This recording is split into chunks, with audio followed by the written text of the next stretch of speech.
Una breve introducción al agua en nuestro país, la problemática del agua en el Estado Plurinacional de Bolivia, un don mal distribuido y puesto en venta cuando se quiso privatizar el agua. Vamos a hablar netamente del agua ahora en nuestro país y el agua como fuente de solidaridad. Entonces, quiero hacerles un comentario muy importante. El agua. El agua está en la Constitución Política del Estado, reflejada en el artículo 373, cuando señala el agua es un derecho fundamentalísimo para la salud. Artículo 373 de la Constitución Política del Estado. El agua constituye e indica un derecho fundamentalísimo para la vida. Es en ese sentido que el agua es fuente de vida, no nos olvidemos. Es sustento de todo alimento. Es garantía de nuestra salud. Hoy lo estamos viendo con el tema del lavado de manos. Es signo de purificación. Cuando llevamos a un bebé, a un niñito recién nacido a la pila bautismal, lo que hace el señor sacerdote es echarle un poco de agua y le unge y le bautiza con el agua, o sea, el agua como signo de purificación. Sin embargo, también quiero hacer este comentario. El agua es un don para la vida de todos cuando nos llega a su debido tiempo, en su medida justa y sin haber sido dañada. Así como el agua es vida, también puede ser destrucción. No nos olvidemos de Tiquipaya, que por segunda vez se lo llevó una riada. Cotagaita. Cada año, en época de lluvias, sufrimos una serie de colapsos en tema agua. Entonces, el agua es un don y es un derecho primordial de todos los seres vivientes. Sin embargo, quiero relacionar dos visiones distintas sobre el uso del agua. La visión mercantil. El agua, evidente, puede ser privatizada, se puede comprar y vender, como en los países vecinos. Por ejemplo, en Chile, el agua es privatizada, en la Argentina lo propio. A las transnacionales les interesan las ganancias a tiempo de mejorar su manejo. Y la crisis del agua se da por el mal uso, porque lo que es de todos no es de nadie. El uso de agua en agricultura no tiene mucho valor como lo tiene en la industria que da más dinero. Un comentario. Hace muchos años, en 1997, el Fondo Monetario Internacional quiso privatizar el agua en nuestro país y lo hizo en la ciudad de La Paz cuando estaba Aguas del Illimani. Tomó la Hollada y el Alto. Luego ingresaron a Cochabamba. Se denominaba Aguas del Tunari.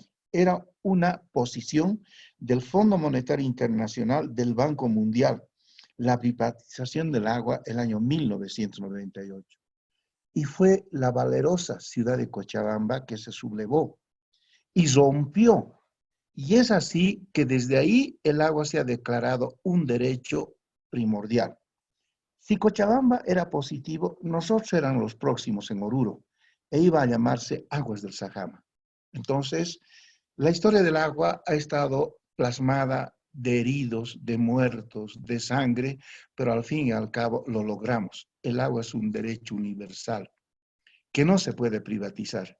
Es un bien público. Es un derecho fundamentalísimo para la vida. Está en nuestra Constitución política. Sin embargo, hay una visión social. El agua es un bien destinado a todos los seres vivos, por eso el Estado debe distribuirla en forma justa y equitativa. No nos olvidemos, la Organización de Naciones Unidas declaró que el agua es un bien social y cultural. Entonces, el agua debe mantenerse como bien público y el Estado debe preocuparse por una gestión integrada. Ahora bien, el diálogo y la concertación darán mejores derechos sobre el agua. Sobre esto un comentario. Alguien lo dijo. Si hoy en día las guerras en el mundo son por el gas y el petróleo, está escrito. Mañana va a ser por el agua. La madre de todas las batallas va a ser por el agua. El agua es importante para la sociedad, importante para la salud. Entonces, dos visiones. La mercantil, que países vecinos la aplican, y la visión social que nosotros actualmente vivimos en el Estado Plurinacional de Bolivia. Ahora bien, también vamos a comentar lo siguiente. Sistemas de abastecimiento de agua potable por gravedad y bombeo. Nosotros hablábamos de poblaciones menores a 10.000 habitantes. Salió un texto de mi autoría donde recibí muchas críticas y la gente me decía, ¿por qué poblaciones menores a 10.000 habitantes? En Bolivia tenemos 3 poblaciones bien definidas en tema de agua potable. La primera población va de 0 a 2.000 habitantes. Son familias, poblaciones dispersas. ¿Ahí qué necesitamos? Tal vez un pozo Noria podría ser. Luego viene poblaciones de 2.000 a 10.000 habitantes. Ahí sí podemos elaborar proyectos nuevos de agua potable. Y viene una tercera población, mayores a los 10.000 habitantes. Ya están las megaciudades como La Paz, Santa Cruz. ¿Ahí qué podemos hacer en tema de diseño? Simplemente ampliaciones y mejoras. Entonces, la población menos atendida, evidentemente, eran estas poblaciones menores a 10.000 habitantes. Y es así que el programa Mi Agua, Mi Riego fue todo un éxito. Y de la cobertura que antes era apenas 53% agua potable, hemos subido a un 85% por estos proyectos Mi Agua, Mi Riego. Ahora, un abastecimiento de agua es importante. ¿Para qué? Para la salud humana. No nos olvidemos, el agua potable es un factor importante en el control de muchas enfermedades. Se ha estimado que no menos del 80% de todas las enfermedades evidentes se asocian con el agua potable o de mala calidad. Agua no potable o de mala calidad. Es importante en el desarrollo económico. Un abastecimiento adecuado de agua segura es un requisito para el desarrollo socioeconómico de una comunidad, de una ciudad. Ahora, lo que tenemos que hacer es un levantamiento socioeconómico de la población. Preguntar a la población, ¿están en condiciones de pagar esta tarifa por el agua? ¿Y cuánto debe ser la tarifa? Dice la Organización Mundial de la Salud, luego de muchos estudios a nivel Latinoamérica, la tarifa de agua debe estar entre el 3 al 5%. Esto bajaron al 5%. Los más pobres, 3%, los más ricos, 5% del ingreso familiar mensual. En ese rango deben estar las tarifas de agua. El agua es importante en pequeñas comunidades. Cuando son pequeñas comunidades, debemos seleccionar cuidadosamente una tecnología que sea simple, confiable, versátil y que se adapte a las habilidades técnicas y organizaciones disponibles. Generalmente, hemos visto, no se dispone de personal capacitado para operación y mantenimiento. Las universidades, evidente, nos enseñan cálculo y diseño, pero tal vez la parte más importante no nos los dieron, operación, mantenimiento y administración. Eso ha hecho que varios sistemas han sido completamente abandonados después de unos años de su construcción. Eso nos da a entender de que nosotros ahora tenemos que consensuar con la comunidad. Nadie más que la comunidad sabe para qué usos necesita el agua. Entonces, es bien importante consensuar con las comunidades en la preinversión de los proyectos. Ahora, vamos a comentar de qué manera están relacionadas el agua con enfermedades transmitidas.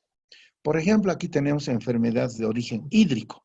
¿Cuándo no? El cólera. El cólera llegó a Bolivia los años 90, procedente del Perú. Esa fue una de las pandemias que vivimos los años 90. Está la fiebre tifoidea, las diarreas, las hepatitis.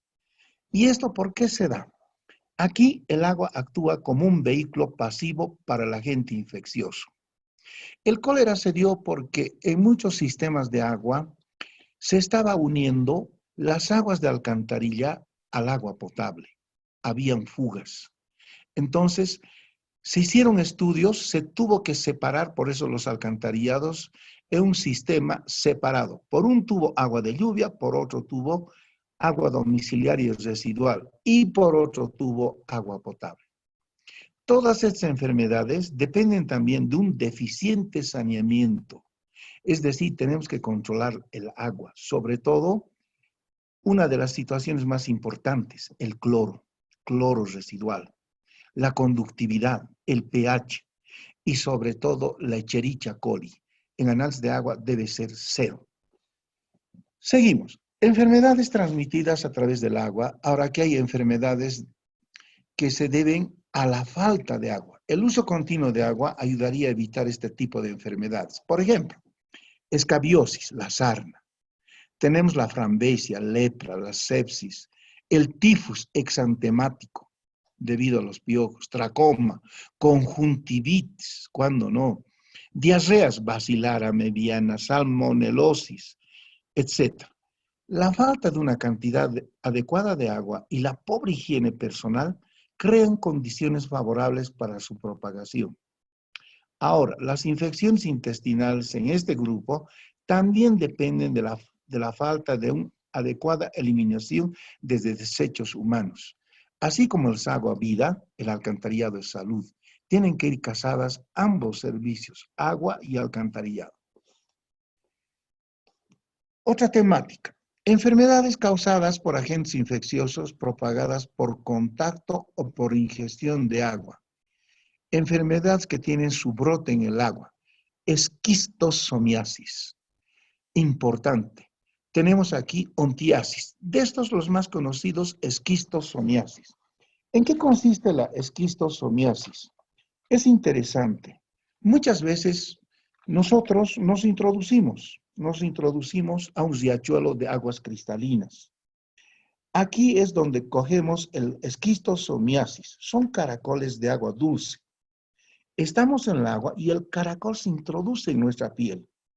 Y ahí empiezan toda la temática. 110,000 muertes cada año se da por la esquistosomiasis, especialmente en zonas calurosas.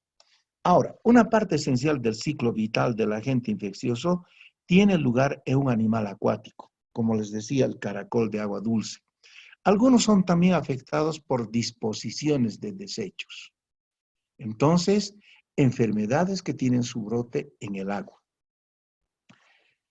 Vamos a comentar aquí enfermedades transmitidas por insectos que viven cerca del agua.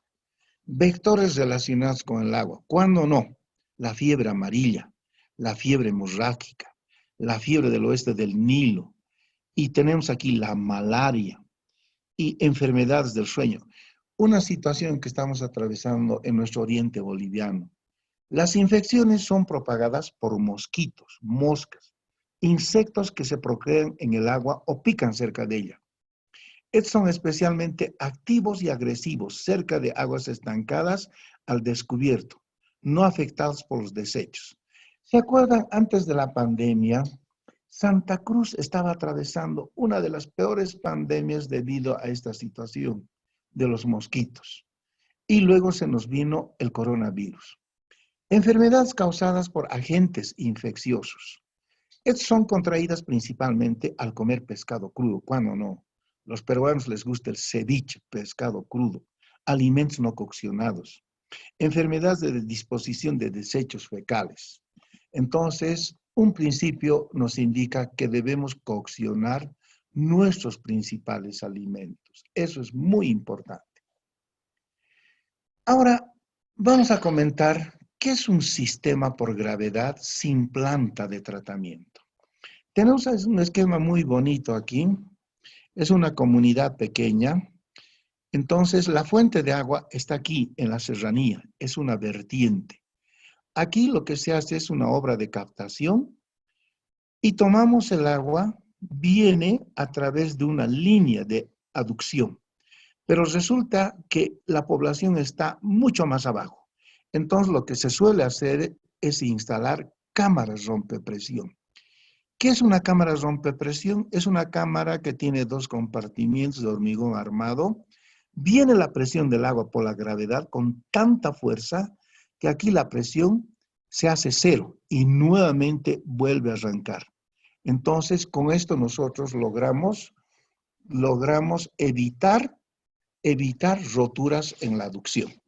Luego tenemos aquí más abajo un tanque de almacenamiento, su respectiva cámara de válvulas, y últimamente aquí le ponemos un hipoclorador, Si el volumen no es tan grande, es un hipoclorador en base a lavandina. Si el volumen es muy grande, entonces utilizamos gas cloro. Y luego de este reservorio viene ya la población por gravedad, a través de anillos cerrados, si la población es concentrada, o redes abiertas, si la población es desconcentrada. Y de esta red de abastecimiento hacemos las acometidas a 90 grados para la provisión de agua potable. Entonces, en este sistema por gravedad son enteramente baratos. ¿Por qué? Porque aquí el agua se mueve por efecto de la ley de la gravedad. No hay energía eléctrica. Entonces, aprovechamos la fuerza de la gravedad para hacer este sistema de abastecimiento. Ahora tenemos aquí otro tipo de sistema de abastecimiento. Por ejemplo, también es por gravedad, pero con planta de tratamiento. La obra de toma está en el río. La población está aguas abajo, topográficamente más abajo. Hacemos aquí una captación, una obra de toma en el río. Tenemos una línea de conducción, pero aquí tenemos algún problema de inicio. Cuando llueve, el agua trae sedimentos, ramas, animales muertos, etc. Entonces, aquí hay muchas veces complicaciones. Bien una crecida ha llegado a casos en que se lo llevó la obra de captación. Últimamente se tiene tomas interesantes, tomas flotantes. Encima de una balsa se instala el conjunto motor-bomba. Entonces, sube el nivel del agua, sube la balsa. Baja el nivel del agua, baja la balsa. Y evitamos ese problema de las tomas fijas, obras de tomas fijas. Pero como el agua trae sedimentos, lo que tenemos que hacer es implementar una planta de tratamiento. Puede ser un sedimentador, un filtro. De ahí llevamos a un tanque de almacenamiento y proveemos a través de redes cerradas o abiertas a la población. Pero aquí hay otro problema. De pronto, el encargado de la planta, el operador de la planta, quiere ganar más que el alcalde. Y como no le pagamos, entonces abandona. Y el sistema se va a ir cayendo por falta de operación y mantenimiento. Ahora, nos decía el profesor Acevedo Neto, que llegó a Oruro hace muchos años, siempre que puedas, nos decía él, evita plantas de tratamiento, porque una planta de tratamiento te va a pedir insumos químicos, coagulantes, y eso es dinero. Siempre que puedas, evita plantas de tratamiento. Pero si no hay otra alternativa, ni vuelta que dar, debemos pensar en una planta de tratamiento, donde va a utilizar químicos. Hay que capacitar a los operadores. Muy bien, ahora vamos a ver otro sistema. Es un sistema por bombeo sin planta de tratamiento. La obra de toma está aquí, una vertiente. Hacemos la captación, llevamos a un cárcamo de bombeo. Del cárcamo de bombeo, a través de un conjunto motor-bomba, elevamos el agua a un tanque que está en la punta del cerro. Llenamos el tanque y de ahí por gravedad abastecemos a la población. Como la topografía es tan accidentada, vamos a tener que utilizar una cámara rompepresión. Pero aquí hay un factor nuevo. ¿Cuál es la energía eléctrica? Entonces, en la tarifa de agua, la energía eléctrica es la que va a encarecer. Y como la comunidad no pagaba por energía eléctrica porque su sistema antiguo era por gravedad, se va a hacer resistente a pagar la nueva tarifa. Entonces, dice, la tarifa viene reflejada por el tipo de sistema de abastecimiento de agua. Si es por gravedad, el sistema es enteramente barato. Pero si es por bombeo y energía eléctrica, entonces la tarifa va a ser elevada. El tipo de sistema ya define el nivel de costos. Eso es lo que siempre nos indicaban los especialistas. Muy bien, ahora hay un sistema que está muy de moda. Con el calentamiento climático, el nivel freático ha ido bajando. Hoy en día están desapareciendo ríos, riachuelos. El nivel freático ha bajado. A eso se llama nivel estático. Entonces, hoy en día se está acudiendo a acuíferos subterráneos, pozos tubulares de 60, 80, 90, 100, 120 metros. Y al interior del pozo está un conjunto motor bomba. Tiene una casa de máquinas, una caseta de bombeo. Hay un cable que ingresa hasta abajo, extrae el agua y lo llevamos a un tanque elevado. Ahora, aquí hay un elemento importante, energía eléctrica, conjunto motor bomba. Entonces, esto sí o sí va a repercutir en la tarifa de agua potable. Vamos a ver otra situación de esta. Hoy en día, les decía, está de moda este sistema de abastecimiento. Conjunto motor bomba dentro de un pozo profundo, extraemos el agua. Aquí tiene un tablero, vamos a ver con un ejemplo numérico en las próximas clases. Impulsamos el agua hasta a través de esta línea de impulsión a un tanque elevado. Este tanque puede ser de hormigón o puede ser metálico y de ese tanque elevado por gravedad abastecemos a la población hacia una red. Entonces, ¿qué ha cambiado aquí la situación?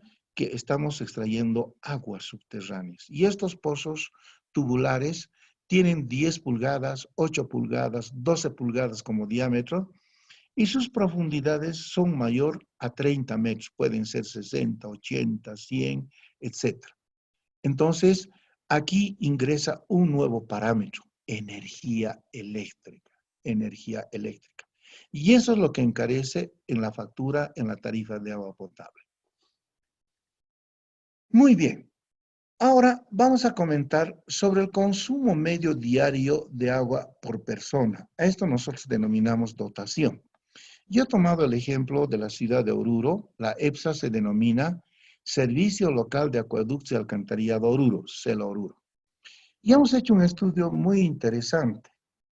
En bebida, el consumo por habitante día es 3 litros. En preparación de alimentos, 6. En ducha y lavamanos, 24. Lavado de ropa, 18 litros habitante día. Inodoro, 24 litros habitante día. Otros usos, 7. Y nos da una dotación de 90 litros habitante día. Aquí lo que podemos observar es 2 ítems. Primero, ¿dónde se nos va más el agua? En la ducha y el lavamanos. Hablemos de la ducha. Hemos hecho un estudio bonito. Hemos aforado el caudal en la ducha y nos ha dado 0.1 litros por segundo. ¿Qué significa eso? Que cuando yo estoy debajo de la ducha, 1 minuto, se me va 6 litros. 10 minutos, 60. 15 minutos, 90. 30 minutos, 180 litros, casi un turril. Entonces, la pregunta del millón, ¿qué tiempo debo estar bajo la ducha?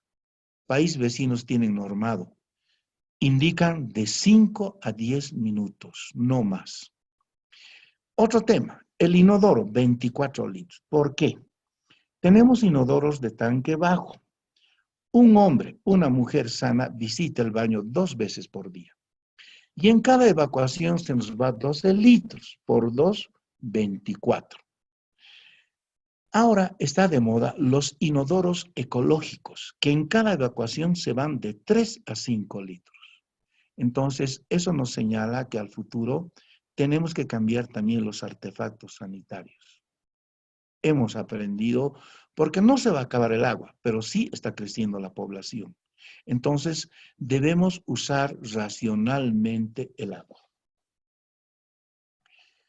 Ahora vamos a comentar de mi ciudad Oruro. Este es su sistema de abastecimiento.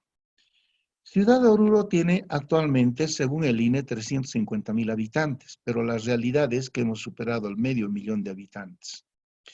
¿Y de dónde nos abastecemos en Oruro del agua? De unas vertientes antiquísimas de los años 30, Cala, aguas de vertiente, 30 litros por segundo. Y viene a un tanque, a un tanque enorme, enorme, de 1.500 metros cúbicos, que está en la antigua terminal de chapa metálica.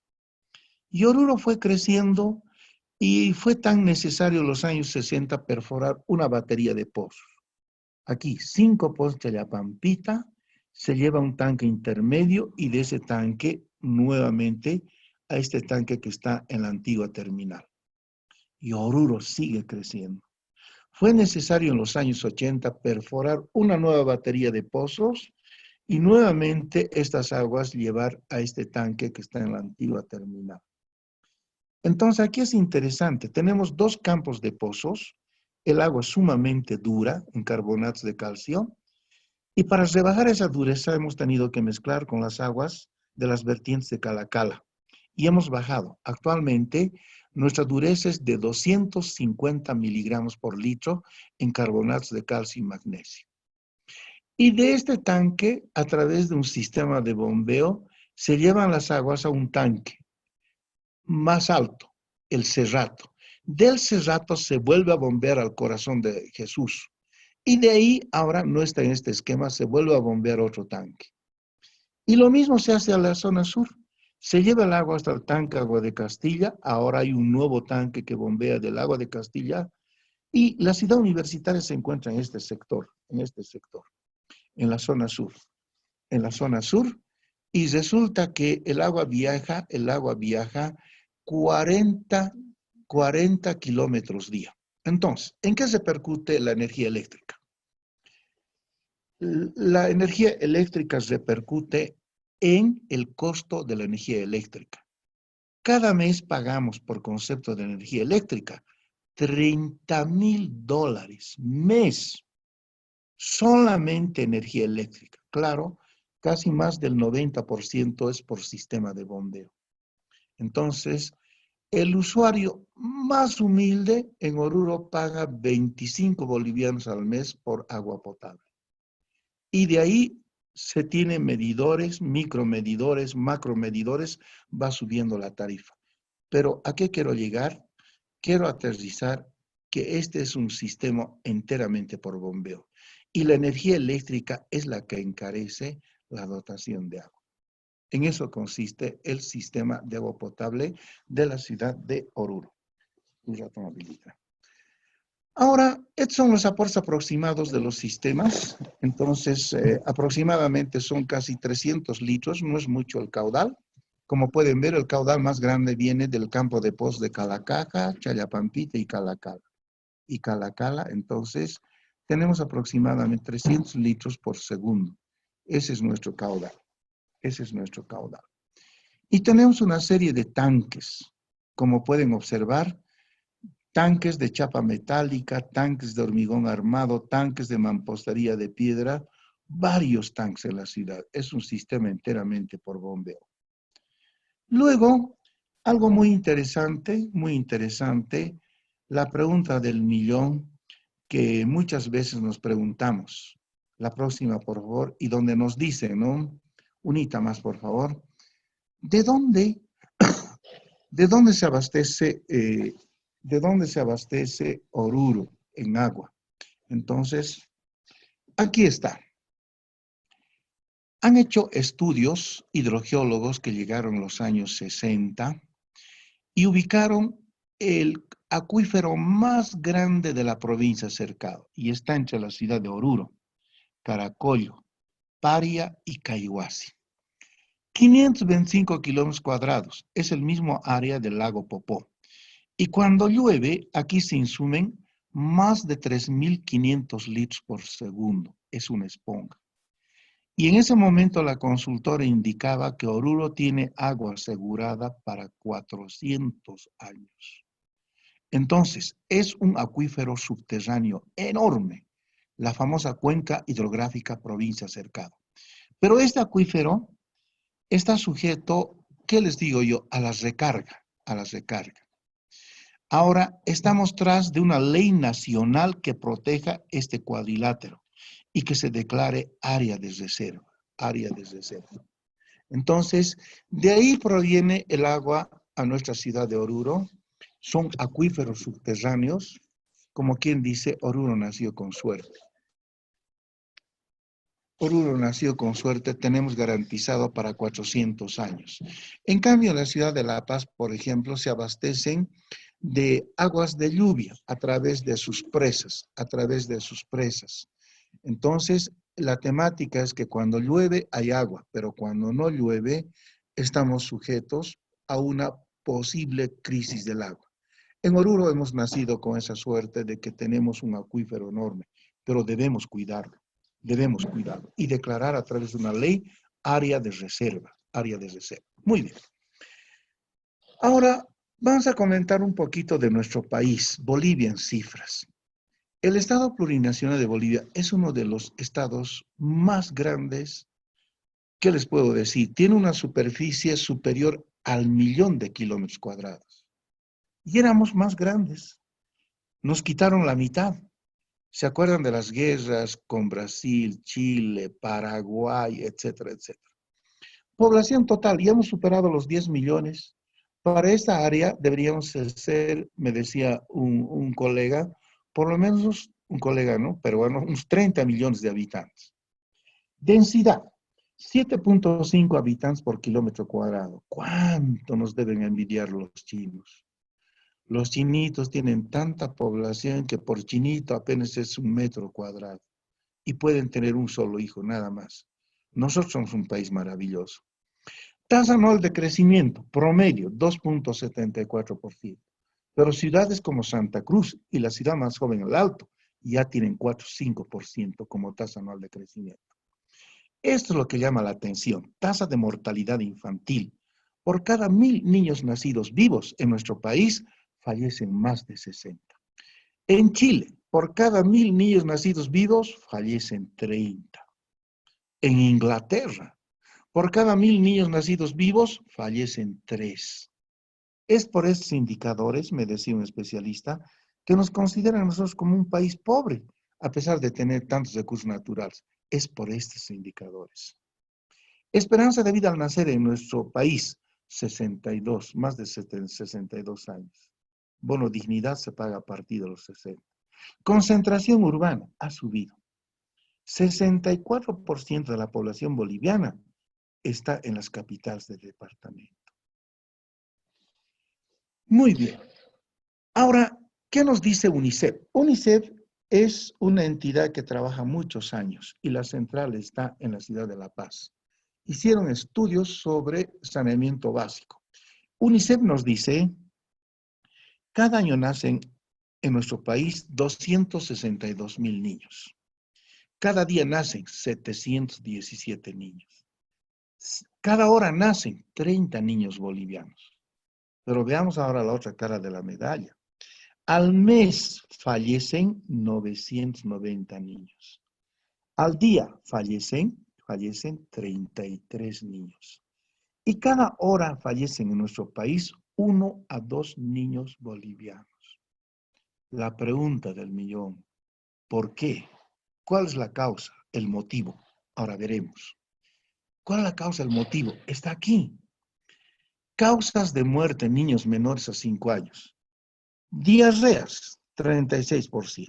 Infecciones, 29%. Pregunta, ¿a qué se deben las diarreas? ¿A qué se deben las infecciones? Respuesta, agua potable. Usos, costumbres, higiene. Sumados estas dos cifras nos dan más del 50%. Entonces aquí observamos que el agua potable es muy importante, sobre todo porque está causando la muerte de niños menores a 5 años. Es mejor gastar $1 en sistemas de agua potable, que es salud preventiva, que gastar $3 en sanar a un enfermo, que es salud correctiva. Entonces, conclusión, sí, debemos invertir en sistemas de agua y alcantarillado. Es un beneficio para la salud. Saneamiento básico. En la prensa oral escrita siempre vamos a escuchar el término saneamiento básico. ¿Y qué es el saneamiento básico? Son las actividades que contribuyen a preservar y mejorar la salud y la calidad de vida de las personas. Y abarca los siguientes servicios: agua potable, alcantarillado, eliminación de excretas, gestión de residuos sólidos y control de la contaminación ambiental. A todo eso denominamos saneamiento básico. Saneamiento básico. La naturaleza ya nos ha señalado el camino. El futuro desafío para nosotros los técnicos va a ser el medio ambiente. ¿Y qué problemas va a haber al futuro? Octubre del 2016, la crisis del agua en la ciudad de La Paz. Enero del 2019, se cae el mejor relleno sanitario de Latinoamérica y es Alpacoma, que estaba en la ciudad de La Paz. Y el tercer problema, la chiquitanía, los incendios. O sea, la naturaleza ya nos ha señalado el camino. Al futuro los problemas van a ser agua, va a ser la basura y los incendios. Y tenemos que prepararnos. Ahora, hablemos sobre nuestro país, el agua en Bolivia. La información sobre el agua en Bolivia es deficiente por muchas razones. No hay un diagnóstico integral sobre los recursos hídricos. Si vemos nuestro mapa, la parte del norte está plagada de ríos. Tenemos que hacer un diagnóstico integral sobre nuestros recursos hídricos. Hay pocas obras de infraestructura. Con el programa Mi Agua, algo se hizo en Oruro. Se construyeron presas, presas de hormigón, presas de tierra. Eso es lo que quiero yo un poco comentar. Las estaciones meteorológicas son escasas. ¿Qué es una estación meteorológica? Es un espacio de terreno, está cercado y tiene ahí muchos artefactos. Tiene, por ejemplo, un pluviómetro para medir la cantidad de agua que cae en milímetros. Tiene un pluviógrafo. Luego de eso tiene una arqueta de termómetros para medir la temperatura. Tiene los anemómetros para medir la presión del viento. Como si fuera poco, tiene un heliógrafo que nos mide la insolación solar. Es decir, si nosotros tuviéramos estaciones meteorológicas suficientes, porque en nuestro medio son muy pocas, tendríamos el estado del tiempo en la palma de la mano. Sabríamos cuándo va a llover, cuándo van a ser vientos. Nos falta una política de implementar estaciones meteorológicas. Saben, hoy seguimos dependiendo, con todo respeto, del dios sol, el Tata Inti, del dios viento, del dios trueno. Seguimos dependiendo del dios lluvia. ¿Por qué? Porque no tenemos estaciones meteorológicas suficientes en el país. Año que llueve se lo lleva Tiquipaya, Cotagaita, cada principio de año. Claro, los gobiernos no están tomando en cuenta implementar estaciones meteorológicas para controlar el estado del tiempo. Esa es una debilidad que tenemos a nivel país. Ahora, nuestro país no cuenta con una política sobre el recurso agua. ¿Qué les digo? La única ley de aguas que tenemos data de hace más de 100 años. Nunca más ha sido actualizada. Esa es otra debilidad que tenemos. Cobertura según el Decenio Internacional del Agua. Bolivia presentaba una deficiente cobertura hace años, pero con el programa Mi Agua, Mi Riego hemos ido mejorando. Hoy, el 85% de la población tiene acceso al agua potable. Tal vez con algunas deficiencias, servicio intermitente, bajo control de calidad, dotación por piletas, pero tenemos agua. Hemos mejorado un 85%. Nuestra debilidad está aquí, en alcantarillado sanitario. La cobertura a nivel país es apenas el 50% de la población. Y la pregunta del millón, y el restante 50%, ¿dónde se escapa si no hay alcantarillado sanitario? Tal vez lotes baldíos, tal vez la pampa, tal vez serranías.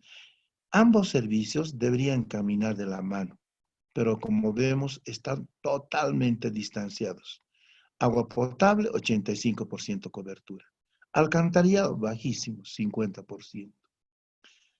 Entonces, esa es, ¿qué les digo yo? Nuestra situación actual en coberturas. Contaminación y la ley de aguas. ¿Cuándo no? La minería es la que contamina el agua, porque después de usarla, la devuelven a los ríos. sin tratamiento alguno, envenenadas, y esto mata los ríos. Por ejemplo, Río Pilcomayo, el lago Popó que murió en Oruro. Tenemos Huanuni, la empresa minera, que suelta todos sus metales pesados al río y van contaminando todas las comunidades aledañas. Ahora, la industria petrolera no se queda atrás porque también contamina las aguas. Un ejemplo que la hemos vivido en Oruro, enero del 2000, se derramaron 29,000 barriles de petróleo crudo sobre el río Desaguadero. Y fue un desastre ecológico, un desastre ambiental. Entonces, la minería y la industria petrolera son las que contaminan más las aguas. Finalmente, no contamos con una ley de aguas actualizada. La única que se tiene corresponde al año 1906. Necesitamos leyes consensuadas que sean producto de un diálogo y una consulta con todos los sectores y la sociedad civil. Y esta problemática tenemos en Oruro. No pasan de 12 cooperativistas mineros en San José que están lanzando aguas con pH 1 al canal Tagarete y están contaminando, como les mostré, los acuíferos subterráneos de Challapampita. Esto es un peligro latente al futuro. Y vamos a tener que llamar a un referéndum, decía un especialista de aquí, muy pronto, a 3 a 5 años, y preguntar a la población, ¿usted quiere agua para consumo humano o usted quiere agua para la industria minera?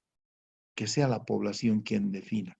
Es decir, en las industrias mineras, sí señor, están contaminando los acuíferos. Ahora, el Estado debe garantizar a toda la población que tendrán siempre agua y que el precio no debería ser más del 3% de los ingresos de los más pobres. Esa es una visión que se tiene. No debería ser más del 3% de los ingresos en la tarifa de agua potable. El agua como fuente de solidaridad. Frente a esto, ¿qué nos queda? Es necesario unirnos entre todos solidariamente para asegurar que el agua sirva ante todo a la vida de todos. Es un derecho universal. Se nos garantiza mediante el desarrollo de programas, proyectos y estrategias adecuadas la dotación de agua en cantidad y calidad. Nadie puede hacerse dueño único de este don que es necesario para la vida. Pero vuelvo a recalcar, volvamos atrás, tenemos una debilidad y está aquí. No tenemos una ley de aguas. Muchos proyectos, sistemas de abastecimiento de agua por grave bombeo se están cayendo. ¿Y por qué? Por el derecho propietario del agua, que vamos a comentar más adelante. Bueno, esto ya comentamos. La próxima, por favor. Los derechos y deberes sobre el agua son esencialmente, les decía, comunitarios. Lo que tenemos que hacer ahora es formar en todos una conciencia de que somos responsables de manera solidaria con el agua. Pero para esto es importante la participación de la educación. ¿Eso qué significa? Tenemos que hacer estrategias con salud, con educación, con el ejército, acerca del uso racional del agua. El agua debe mantenerse dentro de lo público, es decir, bajo la responsabilidad del Estado, pero con un fuerte control social. Eso es importante. Eso es muy importante. Muy importante.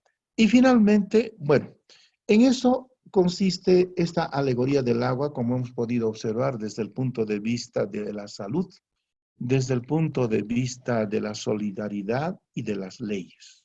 Bien, esto como introducción. Ahora, con esta temática nos vamos a ir introduciendo de a poco y vamos a ver ahora la primera parte del SIDAP. La primera parte del SIDAP. Y antes de concluir, vamos a dar un par de minutos para alguna pregunta, un comentario, que siempre es bueno escuchar de los señores participantes.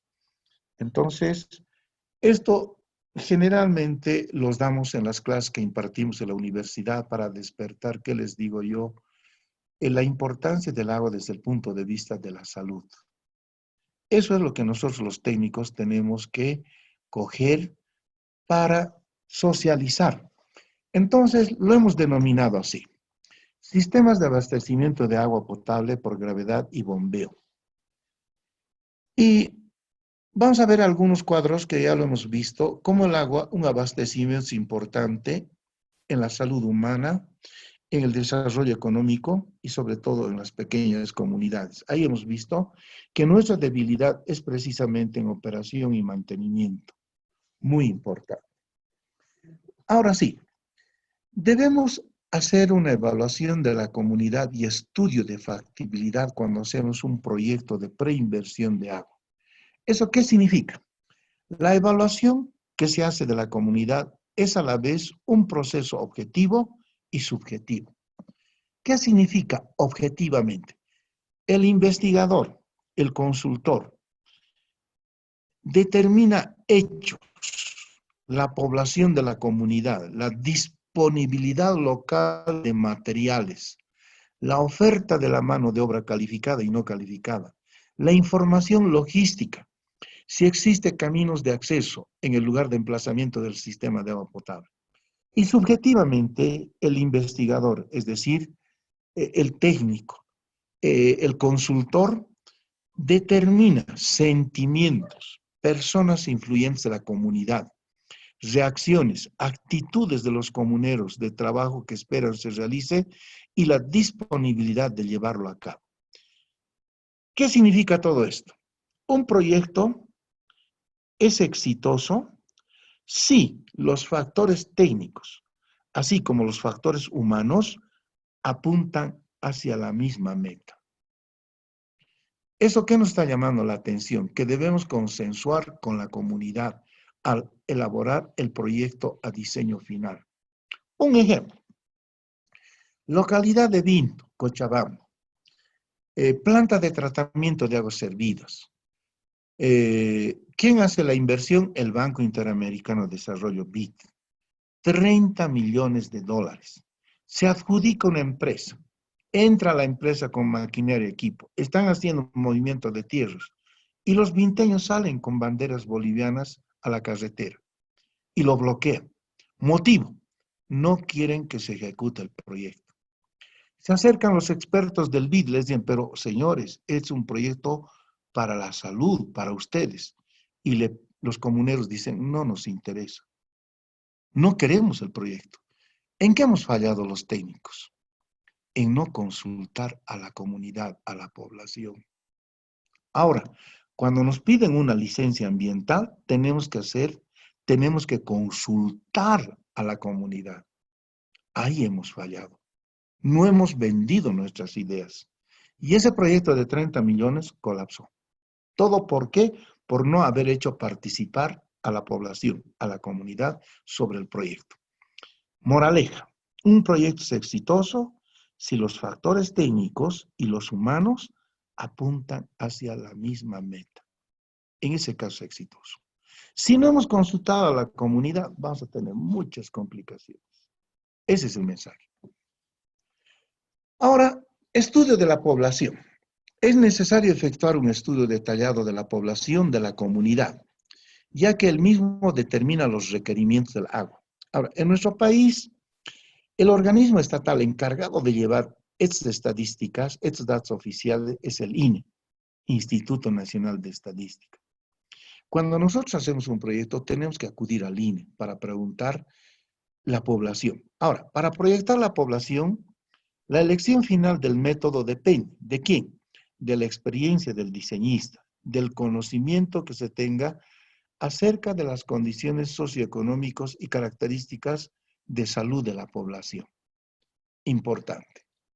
Ahora, ¿cómo crece la población? Bajo tres hipótesis. Hay una hipótesis baja, media y alta. Más adelante lo vamos a comentar con más detalle. Por ejemplo, primero tenemos que averiguar la población. Segundo, debemos averiguar la cantidad de agua. Para averiguar la cantidad de agua, debemos hacer aforos.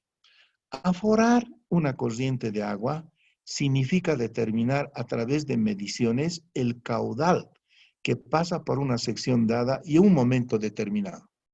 Ahora, recuerda, existen muchos métodos de aforo. Hay aforo volumétrico, aforo con vertederos, aforo con flotadores, aforo de seguridad.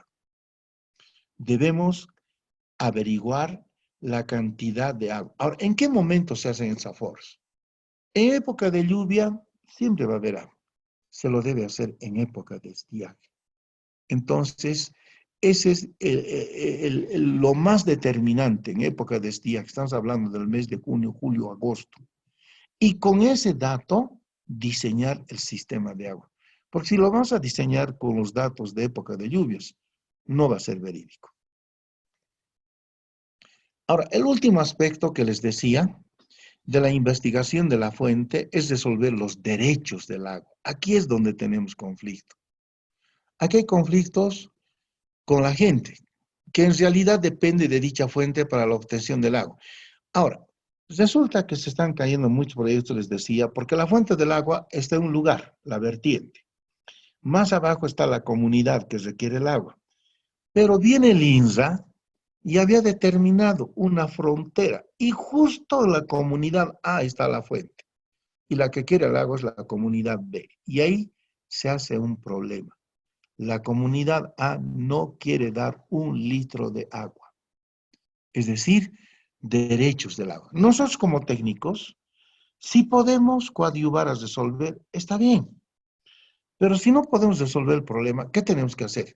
Buscar fuentes alternativas. No nos queda otra. ¿Para qué vamos a pelear, discutir? Buscaremos alternativas de otras fuentes. De otras fuentes. Calidad del agua. Ahora, ¿por qué es necesario medir la calidad del agua? Esto está escrito en la norma boliviana 512. No se olviden, el principal objetivo de las guías para la calidad del agua es proteger la salud pública y por consiguiente ajustar, eliminar o reducir al mínimo aquellos componentes del agua que pueden representar un riesgo para la salud. ¿Cómo debemos seleccionar los parámetros críticos de la calidad del agua? Según la Organización Mundial de la Salud, existen por lo menos 100 parámetros catalogados en las guías de calidad. Pero aquí es el problema. Estudiar 100 parámetros es costo. Aunque todos estos parámetros deben examinarse periódicamente o cuando se planifiquen nuevos proyectos de abastecimiento de agua, lo que nos dice la experiencia es lo siguiente. Generalmente resulta impracticable, innecesario, es antieconómico para la mayoría de las organizaciones provinciales, rurales y autoridades. Ahora, según la norma boliviana NB 512, agua potable es aquella que cumple con todos los requisitos físico, químico y bacteriológico para ser considerada agua apta para alimentación y consumo humano. En este reglamento está rayada la cancha. ¿En qué consisten estos requisitos físicos, químicos y bacteriológicos? Aquí tenemos un protocolo, que está de moda ahora este término, protocolo de pruebas de campo. Para hacer un análisis de aguas debemos seguir este protocolo. Hay dos grupos, grupo A y grupo B. En el grupo A debemos controlar el coliforme fecal, Escherichia coli, 0. Debemos controlar la turbiedad, turbidez. Debemos controlar el cloro residual, la conductividad y el pH.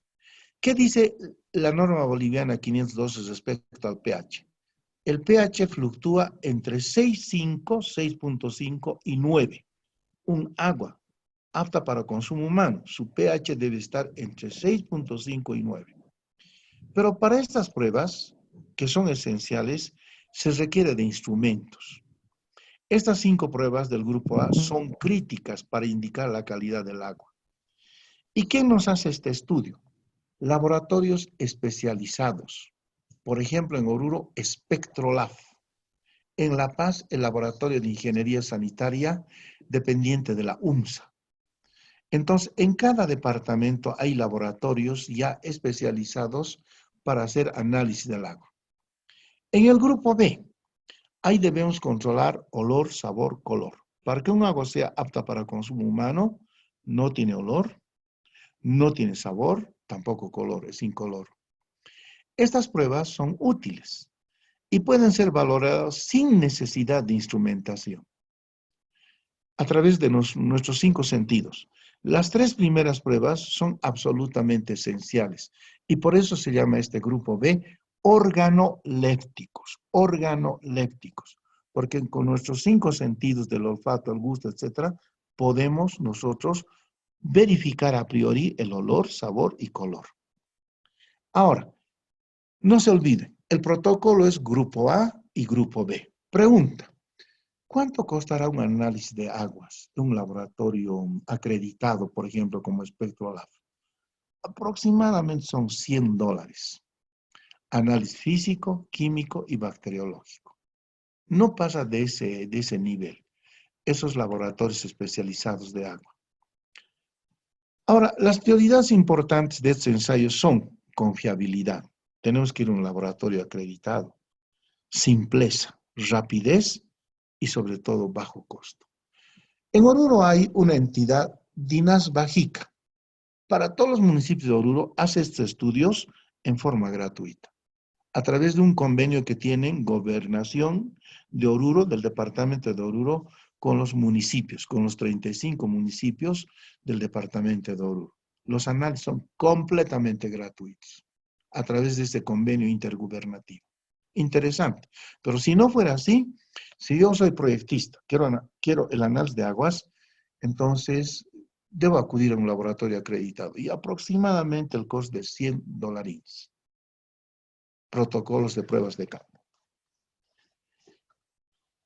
Ahora bien, vamos a comentar esta parte. La teoría matemática del crecimiento de la población. Entonces, la pregunta es, ¿cómo crece la población? Pues vamos a ir a una gráfica. En eje de ordenadas, en esta gráfica tenemos la población. En eje de abscisas tenemos el tiempo. ¿Y cómo crece la población? Más o menos como una S alargada. Y podemos observar, hay un crecimiento inicial, viene un crecimiento intermedio y un crecimiento final.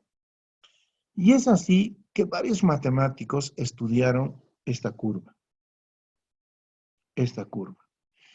Entonces, uno de ellos fue Quetelet, quien aplicó el criterio matemático para el crecimiento de la población. Luego hubo otro matemático, Verholtz, asumió este principio y sugirió una curva de crecimiento teórica que tiene la forma de una S alargada, denominada curva logística. Ahora, en esta curva se aprecia un crecimiento por etapas. En la etapa inicial se presenta una tendencia geométrica. En la intermedia, una tendencia lineal. Y en la etapa final, un crecimiento de primer orden. Pregunta. A nivel país, nuestras poblaciones, ¿dónde estarán? Una gran mayoría están en esta etapa inicial. Algunas están en la etapa intermedia. Y casi ninguna en la etapa final. Es decir, nuestra población es joven, es muy joven. Ahora, si vamos a Europa, evidente, hay poblaciones que ya están en esta etapa final. Por ejemplo, Roma, la ciudad de Roma. ¿Cuántos años tendrá Roma? 4.000 años. Entonces, Roma, evidentemente, donde se dio también la pandemia del coronavirus, está ya en la etapa final de saturación. Ahora, yo proyectista, ¿cómo puedo saber en qué etapa estoy? Sugerencia. Me dice, tome los últimos 3 datos censales. Censos nacionales de población se hacen cada 10 años. Llévalo a un papel transparente, milimetrado. y traslápalo a esta curva. Y ahí va a saber usted en qué etapa está su población. ¿Está en la inicial o está en la intermedia? Interesante. Los últimos 3 datos censales. Hacemos una gráfica, lo comparamos con esta gráfica y vamos a definir en qué etapa está nuestra población de la comunidad para la cual queremos hacer el proyecto. Entonces, la famosa curva matemática se debe a Quetelet, a Verholz, y tiene 3 etapas de crecimiento la población. Sin embargo, vamos a ir a ver nosotros nuestro reglamento, la norma boliviana 689. ¿Qué indica? Ahí nos dice, para el estudio de la población, utilizamos estos crecimientos. Crecimiento aritmético, podemos utilizar el geométrico, todavía había el método de Bapausz, el método exponencial y el método INE. Ahora ha aparecido un nuevo método, se llama la curva logística. Resulta que la curva logística se da para poblaciones superiores a 100.000 habitantes. Pero cuando hacemos proyectos para poblaciones menores a 10.000 habitantes, tranquilamente esos crecimientos se adaptan, tranquilamente. Y también existe el método INE. ¿Qué significa P sub F? La población futura en habitantes. ¿Para cuántos años nosotros hacemos el diseño de un sistema de agua potable? Periodo de vida útil, para 20 años. P sub 0 es la población inicial en habitantes. Y es el índice de crecimiento anual. R es la tasa anual de crecimiento según el método INE. E es la base de los logaritmos neperianos y T es el periodo de diseño. Nuestros proyectos generalmente lo hacemos para 20 años. 20 años. Vida útil. Entonces, estas son las tendencias de crecimiento de población. Nos decía el profesor Acevedo Neto, no hay que exagerar en la población, porque si exageramos la población, es un factor multiplicador para determinar, para el diseño de los sistemas de agua. Y a veces resultan antieconómicos precisamente porque a veces, muchas veces, exageramos la población. Otra pregunta, ¿qué pasa si estamos haciendo un proyecto de preinversión de una comunidad? Voy al INE, Instituto Nacional de Estadística, y le pregunto, señor Cine, ¿cuál es la tasa anual de crecimiento de esta población? Y el INE me va a decir, es -1, negativo. En esos casos, ¿qué debo hacer? Cambiarle el signo, +1. Eso es lo que indica el mismo reglamento.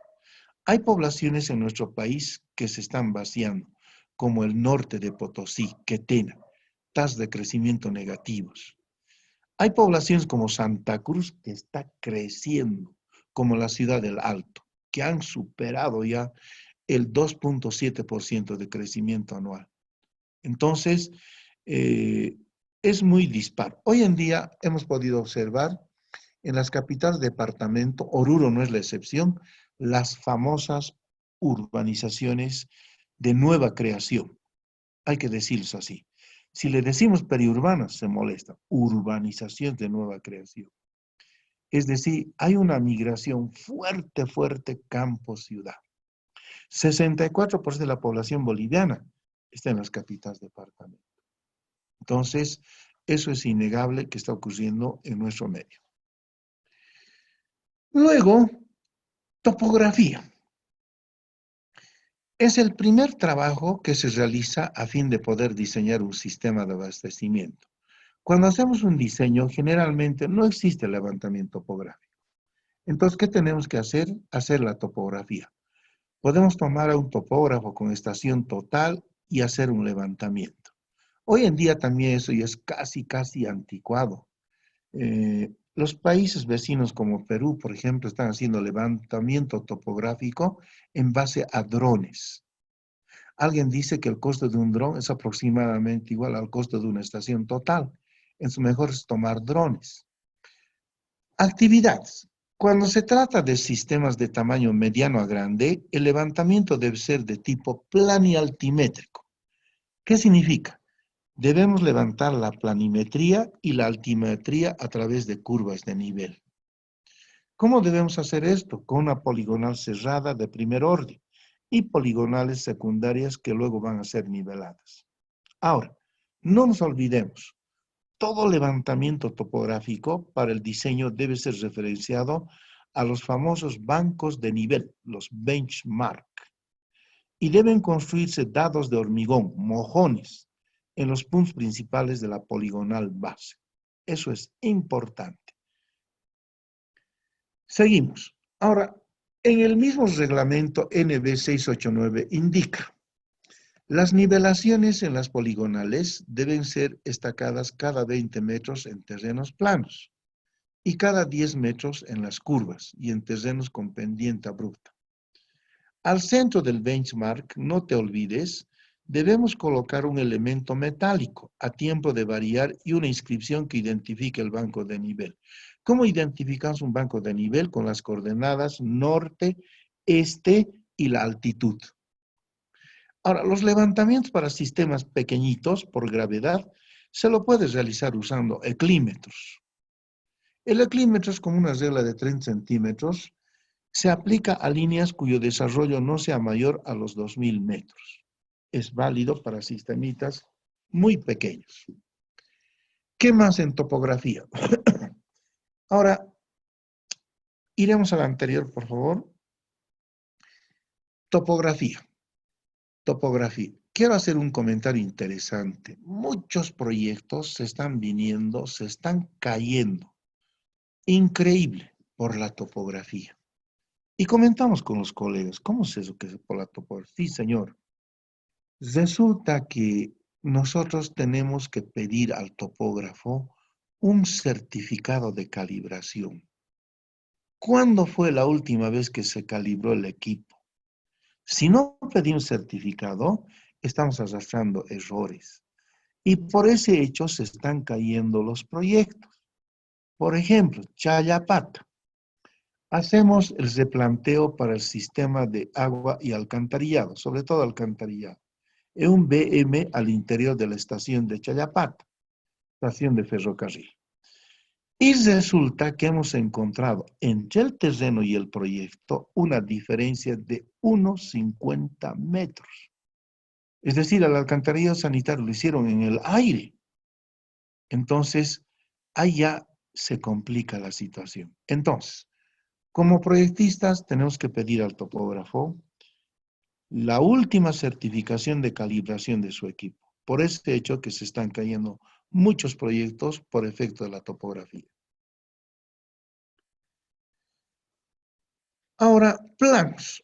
La cantidad mínima de planos está en la norma boliviana 689, indica: debemos realizar un mapa y un croquis de ubicación del sistema, un plano topográfico general, y debe contener planimetría, el perfil de la línea de aducción, el plano topográfico de la población, incluida la red, plano de detalles constructivos, plano de tuberías y accesorios y planos estructurales. Ya, en planos. ¿Qué escalas? Los planos topográficos y planimétricos del proyecto red y ubicación de los componentes del sistema de agua potable debe estar a escala 1 a 1000 o 1 a 2000. En la norma boliviana 689 especifica: la aducción debe dibujarse en planta y perfil, en un mismo plano. Perfiles, escala horizontal 1 a 1000 o 1 a 2000. Vertical 1 a 100 o 1 a 200. Ahora, ¿qué hacemos con los módulos del sistema de agua potable? Por ejemplo, tanque, obra de toma, cámara rompepresión y otros. Debemos realizarlo en escala 1 a 50. Detalles constructivos, escalas 1 a 10, 1 a 20, 1 a 25. Curvas de nivel. Se dibujarán con trazo fino las curvas de intervalo con trazo más grueso. Eso indica en la norma boliviana 689. Ahora, aquí viene una situación súper interesante.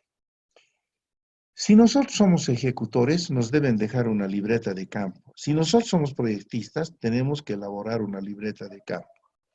¿Y qué es una libreta de campo? En la libreta de campo es, ¿qué les puedo decir? Se dibujarán croquis explicativos ajustados lo mejor posible a la realidad. Es de rigor hacer anotaciones acerca del tipo y o calidad del terreno en cada zona. Las anotaciones que resulten incorrectas cuando se estén efectuando los levantamientos no deben ser borradas, sino tachadas. Las libretas utilizadas deben llevar un número ordinal bien marcado y el título del proyecto. No nos olvidemos, cada libreta debe llevar un índice de su contenido. Todas las páginas deben ser numeradas. Si los valores y datos anotados en la libreta no reúnen las condiciones requeridas, debe rehacerse el levantamiento parcial o totalmente según lo requiere el caso. Es decir, la libreta de campo es la bitácora del topógrafo. ¿Para qué sirve una libreta de campo? Para hacer el replanteo cuando estamos ejecutando la obra. Importante la libreta de campo. Volveremos a la libreta de campo. Pero resulta, si nosotros somos supervisores, muchas veces no nos dan la libreta de campo. ¿Cómo vamos a hacer el replanteo? Ese es el problema. Hoy en día, libretas de campo podemos comprarlo en las librerías. Ya existen con páginas numeradas, etc. Es muy importante que si yo fuera supervisor, tendrían que dotarme el proyecto, incluidos sus planos y su libreta de campo, si soy constructor. Y si soy proyectista, yo debo elaborar esta libreta de campo. Entonces, eso está muy bien tipificado en la norma boliviana 689, sistemas de abastecimiento de agua. Muy bien. Ahora, hemos hablado de la topografía, hemos hablado de la población, de la cantidad, calidad del agua, y finalmente vamos a comentar un poquito sobre la dotación del agua. La dotación media diaria por habitante es la media de los consumos registrados durante un año. Y la dotación se mide en litros habitante día, evidente. Pero no es lo mismo esta dotación para la ciudad de Oruro que para la ciudad de Santa Cruz, por ejemplo. La dotación depende de muchos factores. Depende del clima, la forma de vida, de los hábitos de la población. Depende del uso comercial, industrial y público que se le da al agua. Depende del costo del agua. Si el costo del agua es elevado, yo me voy a medir a través de medidores. Depende de la calidad y cantidad del agua. Depende de la presión en la red de distribución. Las presiones mínimas, según el reglamento, indica 10 metros columna agua en ciudades intermedias. Y en megaciudades como La Paz, Santa Cruz, 20 metros columna agua. En el área rural, 5 metros columna agua. Presión de la red. También la dotación va a depender de la instalación de medidores. Ahora ha salido una normativa del Ministerio de Medio Ambiente Agua. Todas las instalaciones de agua deben llevar caja medidor, aún así sea en el ámbito rural. Sí o sí, caja medidor. Luego, la continuidad del abastecimiento. Si el agua, hay zonas que tienen 1 hora agua al día, hay zonas que tienen 10 horas, 2 horas, 8 horas. El ideal sería tener las 24 horas, pero no siempre se da esa situación. Luego, la dotación depende también del estado de conservación de la red. Caso Cochabamba. La red del casco viejo, indican los cochalas, tiene fugas de aproximadamente el 50%. La red es una canasta. Ahora, ¿hasta qué porcentaje podemos tener agua no contabilizada? Fugas. Entre un 20 y 30%. Si es más de eso, debemos renovar la red. Está escrito en la norma. Existencia de alcantarillado sanitario. Evidente. Si tenemos alcantarillado sanitario, la dotación también va a crecer. ¿Cómo funciona el alcantarillado sanitario? Funciona con flujo hidráulico, con agua. Si no tenemos agua, funciona por arrastre hidráulico. El sistema de alcantarillado no va a funcionar.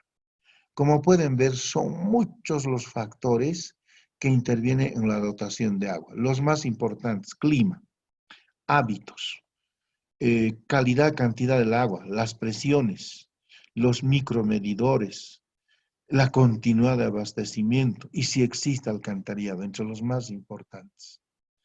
Entonces, cuenta la historia que Roma, la ciudad de Roma, cuando existían los Césares, Roma en esos años tenía una dotación increíble de 1.000 litros habitante día. Un ciudadano romano consumía 1.000 litros habitante día. Y la pregunta del millón era, ¿por qué? Porque los césares tenían el equivalente a 30 piscinas olímpicas en la ciudad de Roma. Y el ingreso era completamente gratuito. Había agua fría y agua caliente. La pregunta del millón. Hoy en día, ¿habrán ciudades que tienen esa dotación? Algunas se aproximan. Por ejemplo, la ciudad de Los Ángeles tiene 800 litros habitante día. Buenos Aires, 300 litros habitante día, pero los gauchos no tienen medidores. De esos 300 litros, 150 consumen y 150 son derroche. Entonces, muy pocas ciudades se aproximan a la dotación de la ciudad de Roma, cuando los césares, 1.000 litros habitante día. Hoy es una fantasía tener esa dotación, pero lo tenían en los tiempos de antaño. Increíble. Y bueno, esa dotación se lo mide a través de esta fórmula. Dotación futura es igual a la dotación inicial, 1 más D dividido entre 100 a la T. ¿Qué es D? La variación anual de dotación. Generalmente esto fluctúa de 1 a 2%. Y T es el número de años de estudio. ¿Por qué esta D varía de 1 a 2%? ¿Saben por qué? Porque están cambiando los artefactos sanitarios. Por ejemplo, antes no teníamos los baños jacuzzi, no existían.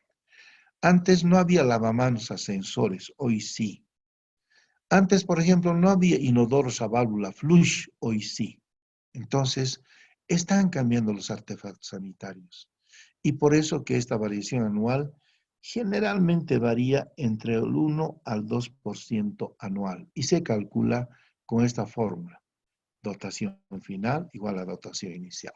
Bien, entonces aquí vamos a hacer un pequeño alto para recibir algunas preguntas, comentarios, hasta este tema de dotaciones, poblaciones, hemos hablado de la topografía. Me encantaría escuchar algunos comentarios para saber cómo estoy llegando al público, es decir, a los señores participantes. Tienen la palabra, por favor.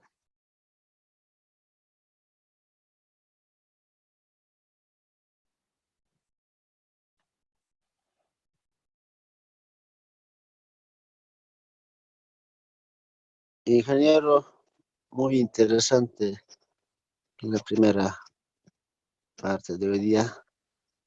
Yo lamentablemente mi internet estaba mal, casi entrecortado. Algunas partes no, pero le he escuchado. Estamos Sí. grabando, inmediatamente se los vamos a enviar el video grabado. Gra- No se Gracias, preocupen, por favor. gracias, excelente. Muy bien, entonces no sé si hay alguna otra pregunta, comentario. Desearía saber con los sellos participantes cómo está el audio, cómo están las imágenes. Como son 5 sesiones, entonces vamos a ir avanzando en forma paulatina, vamos a llegar al cálculo, diseño, etcétera, etcétera. Pero es muy bueno un poco desplegar estos conceptos, que a veces muy a la rápida nos los dieron en la universidad, nos dan el verdadero sentido de las fórmulas. Entonces, ese es, digamos, el objetivo de esto. No sé si hay algún comentario, pregunta más, por favor.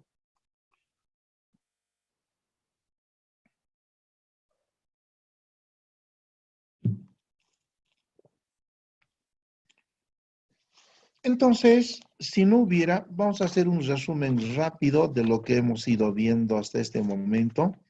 Mañana ya vamos a entrar a la parte más interesante de diseño.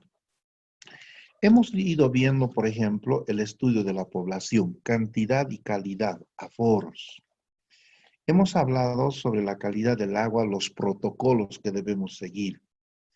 Hemos comentado la teoría matemática del crecimiento de la población, las fórmulas que nos dan nuestras normas. Y hemos hablado también sobre la topografía, que debemos tener cuidado.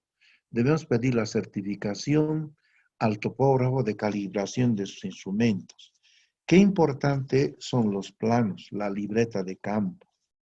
Hemos comentado sobre la dotación, cómo se calcula esta dotación y de qué cosas depende exclusivamente. Entonces, a veces suele suceder que, como contamos con la norma boliviana y necesitamos este dato de la población, y está en la norma tabulada. Existe una tabla, por ejemplo, para comunidades en el oriente, en el valle y el occidente. Entonces, lo que hacemos es tomar de estas tablas alguna cifra de acuerdo a la comunidad para la cual estamos realizando el proyecto. O en su caso, lo que podemos hacer es tomar otra población similar a la que estamos estudiando y tomar de ahí sus datos. Aunque últimamente los expertos indican que deberíamos investigar la dotación. Pero para hacer eso necesitaríamos conocer datos estadísticos de micromedidores, macromedidores. Todavía nos falta en muchas comunidades esa situación de la medición. Entonces, lo que podemos hacer inicialmente es tomar de la norma boliviana esos datos o tomar datos de alguna población parecida para la que se aproxime el estudio de preinversión que estamos haciendo. Por ejemplo, si yo estoy haciendo un estudio para la ciudad intermedia de Chayapata, sistema de agua potable, y no cuento con algunos datos como la dotación, tal vez Chayapata podría asimilarlo un poquito a la población de Huari, que está muy próxima, o tal vez a la población de Paña, que es un intermedio. Entonces, siempre hay maneras de salir. Hay manera, en esta parte, tiene que ser muy hábil el diseñista. Ahora, va a depender de la experiencia del diseñista del tomar uno u otro dato inicial para calcular la población. La población no hay problema, nos va a dar el INE, sobre todo para calcular la dotación. Entonces, como ahora tenemos un sistema computarizado, podemos ir corrigiendo la población. Vamos a ver cómo la población es determinante, población y dotación, en el cálculo de los caudales que vamos a utilizar para el diseño del sistema. Esa es la explicación que puedo hacerles. Y ya desde mañana nos vamos a adentrar a las fórmulas. Vamos a ver cómo se utilizan esas fórmulas. Aquí hay preguntas. Muchísimas gracias. Por ejemplo, una pregunta muy bonita me dice, en la fórmula de dotación, ¿cómo podemos asumir el valor de D? Muy bien, gracias. A ver, hablaremos de los años, ustedes son demasiado jóvenes, de los años 70. Las viviendas no tenían tanque elevado. La vivienda que tenía un tanque elevado la consideramos nosotros, esas veces como estudiantes universitarios, que eran viviendas de buenos ingresos. Tener un tanque ahí arriba era signo de que tenían buenos ingresos. Pero con el tiempo fue cambiando. Hoy en día, cualquier vivienda, vamos a ver, en las poblaciones que vivimos, tienen tanque elevado. Es más, algunos tienen hasta tanque cisterna conjunto motor-bomba. Otra, un baño común y corriente, ¿en qué consistía? Teníamos una ducha, un lavamanos y un inodoro. Hoy en día, los baños han sufrido una transformación. Además de la ducha, el inodoro, lavamanos, tenemos tina. Algunos tienen bidet. Y todavía algunos baños tienen calefón para agua caliente. Antes no existían los baños jacuzzi. Hoy existen esos esquineros. Antes nuestros lavamanos eran a grifo. Hoy hay lavamanos ascensores, hasta un secamanos. Entonces, año que pasa, va cambiando los artefactos sanitarios. Y en función de esos artefactos sanitarios, le damos un porcentaje. Mínimo le podemos dar de 0 a 2%. Tal vez empezar con 0,5 o tal vez con 1% en esta variación anual de dotación. Está esto en función a los artefactos sanitarios. Si le damos 1%, estamos sobre la seguridad. 2% tal vez es mucho. En ciudades intermedias podemos darle 1%. Está en función, vuelvo a recalcar, a los artefactos sanitarios. Año que pasa, los artefactos sanitarios están cambiando. Antes había inodoros de tanque bajo, ahora hay inodoros de válvula flush. Hay inodoros ecológicos, ¿verdad? Entonces, estimativamente, como proyectista, puedo tomar con algo de seguridad variación anual de dotación 1%. Y no voy a estar muy alejado de la verdad. De esa manera tomamos esta variación anual de dotación en función a los artefactos sanitarios. Muy bien, si no hubiera mayores preguntas, entonces les quedamos muy agradecidos para volvernos a reencontrar el día de mañana y seguir. Tenemos todavía por delante 4 jornadas súper interesantes y seguir conociendo más sobre el agua potable. Entonces, muchísimas gracias y hasta el día de mañana.